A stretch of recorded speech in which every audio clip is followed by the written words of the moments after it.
Welcome to another episode. And basically, in this episode, I actually want to just discuss the topic of, is love a choice or is love a feeling?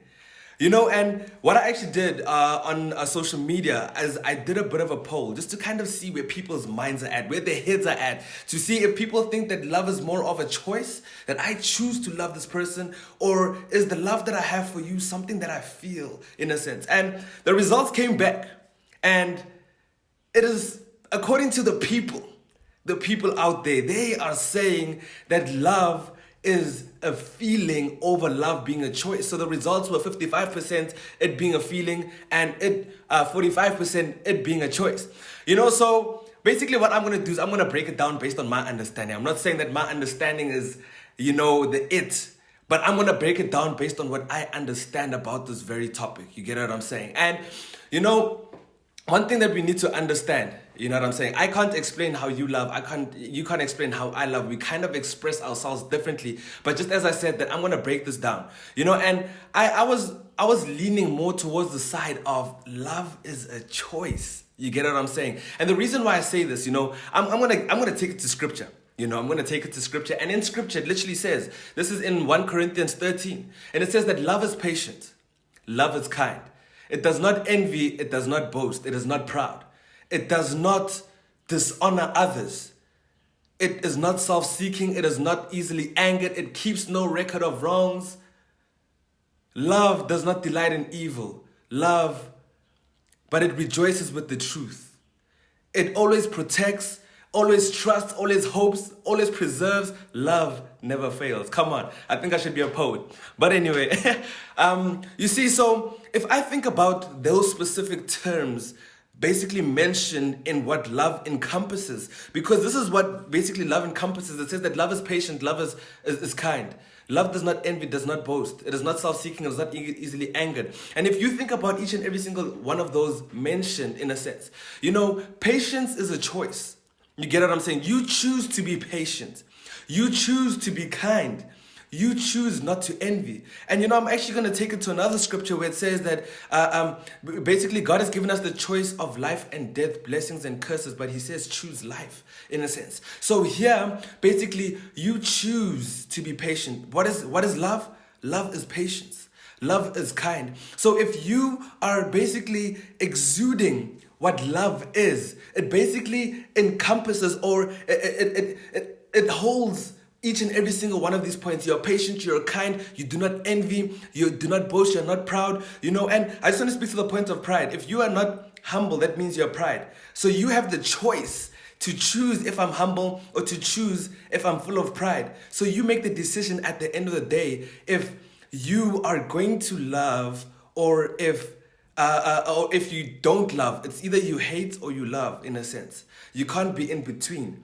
You know what I'm saying? So that's why, in my understanding, I was like, love is really, really a choice. You get what I'm saying? Yes, there might be that feeling that you have towards someone that kind of draws you towards them. But then at the end of the day, like if you are moved by your feelings, you know that you will never get anything done in a sense, because sometimes in the morning, you don't want to get up out of that bed. You don't want to do what you need to do to get what you need to get done. But because you know that you've set goals and you know what you want to achieve in this thing called life, you despite how I feel, I'm going to get up. So not each and every single day are you going to love your partner. Not each and every single day do you love your sibling. Not each and every single day do you love those around you. But you choose to be in their midst. You choose to be around them. Why? Because you're making the decision despite how you feel. Because sometimes our feelings can control us to a point where we actually act upon them, which actually shouldn't be a thing in a sense. We shouldn't act according to how we feel, because if we act according to how we feel, just as I said, we will fail to get a lot done, because our feelings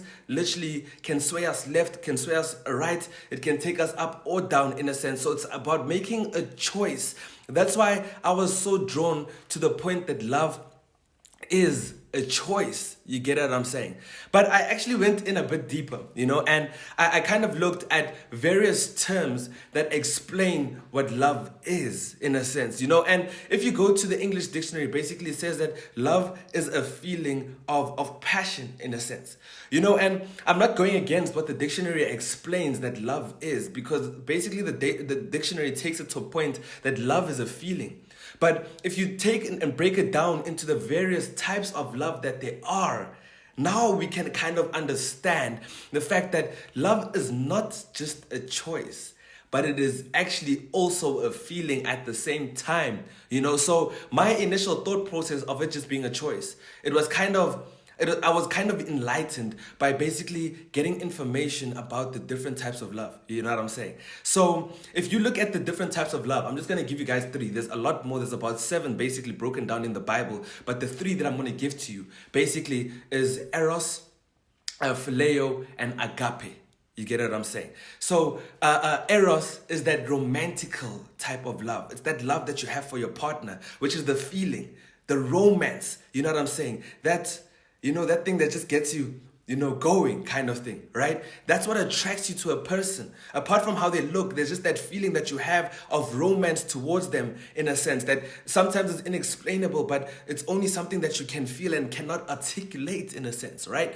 And then we've got the other type of love, which I mentioned, which is phileo, which is basically the love that you have for your brother or your friend, in a sense.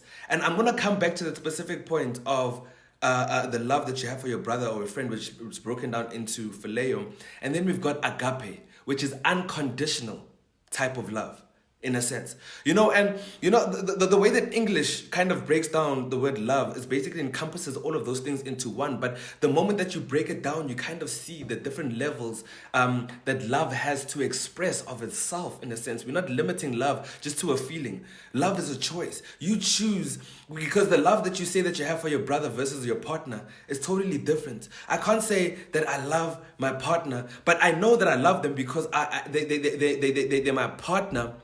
I've got that agape kind of love, which is the unconditional love for my partner. I've got that, it's not the phileo, because that's the love that I've got for my brother or the sister, but it's the agape and the eros love that I have for her. But the eros love I don't have for my brother or my friend. I've just got the phileo type of love, the love for my brother, because you are my brother, you my sister, you my friend, I love you. But it's not that eros type of love, that romantic kind of love. I love you, bro. You get what I'm saying? But it's not that kind of love. You know what I'm saying? So, I love the way that it is literally broken down into the different levels of agape, phileo, as well as eros, being it romantic, being it the love for a brother, being it that unconditional love. You know what I'm saying? So sometimes in a relationship with your partner, you might be expressing that eros kind of love, it's very romantical, in a sense. You feeling everything, like all the juices are giving off what is necessary to kind of fulfill that eros kind of love. But then there's times where you might not feel that eros type of love. You know what I'm saying? And now it's the decision that you are making that I've chosen to love you.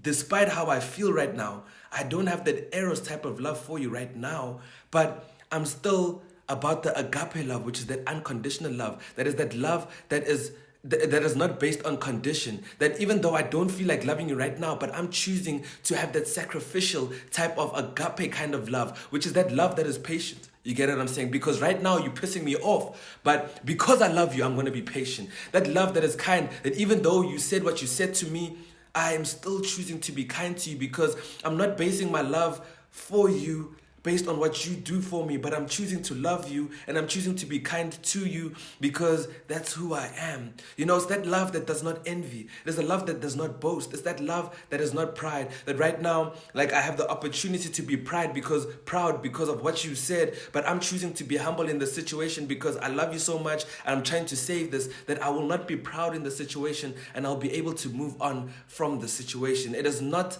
dishonoring others. So I honor you because you're my partner. I can choose to dishonor you, but because I've made the choice to love you, I will not dishonor you, in a sense. It is not self-seeking. Love is selfless. Not thinking less of yourself, but thinking about yourself less, meaning that you are able to put the needs of others above your own, that you're able to put your partner's needs above your own. You choose to do that. You're not seeking self, but you are selfless, putting others above yourself because you know your needs are already taken care of. Not easily angered. That yes, you said what you did, you didn't do what I requested of you, but I'm choosing peace. I'm choosing a sense not to allow what you did to kind of stir up an anger within me, but right now I'm just choosing, like as it says, that be quick to listen, slow to speak, and slow to anger. That right now I'm choosing to be slow to anger, in a sense. It keeps no record of wrongs because we all make mistakes. But if I'm keeping a tab of everything that you did wrong, that means that I actually don't love you because I'm not seeing the best for you, but I'm kind of going back to the place of this person did this person did that. Whereas it's like, okay, you made a mistake, but I see the potential of growth happening in you. You get what I'm saying?